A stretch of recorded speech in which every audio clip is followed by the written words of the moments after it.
biggest issue is that there's so much money in politics, and that money comes from big gas, oil, and coal corporations. They're not giving money out of the kindness of their hearts. They're not just saying, oh, I like you, you're a nice person, here's $1 million. They're doing it for favors. I think money in politics is the greatest disaster. Our country isn't for sale. Bernie's actually trying to take America back to the good old days of the 50s when the rich paid a high tax percent and the middle class was thriving and people had a car and they had a house and they had the picket fence and the kids and people could go to college. That's actually the era that Bernie is taking us back. So really, Bernie's the conservative here. Bernie is beholden to no one but we the people. He's working for the working people. Politicians are not saints. They have to work for the people who support them. They want their money's worth.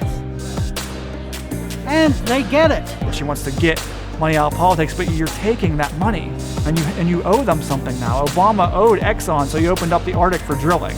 Obama owed these multinational corporations, so he pushed through fast-track TPP.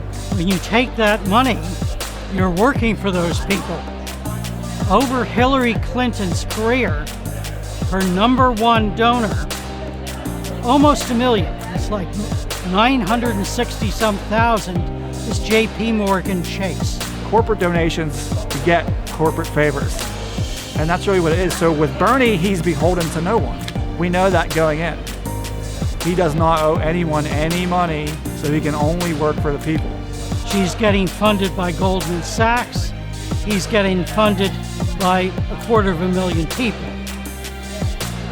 Guess who she's working for? Guess who he's working for?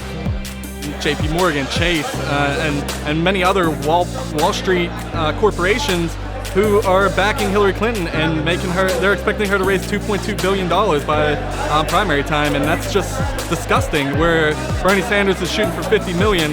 Make money in politics illegal, I think that would go an incredibly long way towards changing a lot of the things in our country. They're literally paying off politicians to vote in their favors. I don't understand yet. Nobody has been able to explain to me how the oil and gas industry gets subsidies when they're making millions and billions. The United States is on a constant downspin, out of control economically.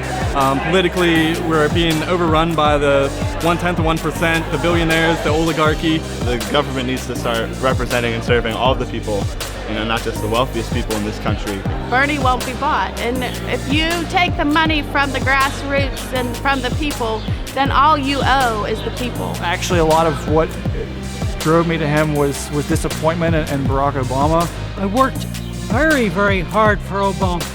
Gave him what little money I could, a lot of my time.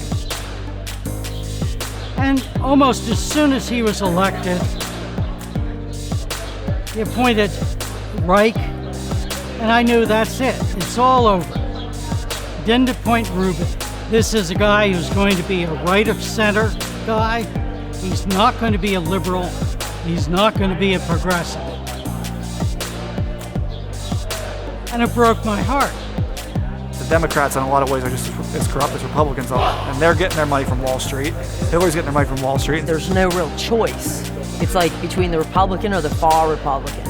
I mean, there's nothing that's going to really change their lives.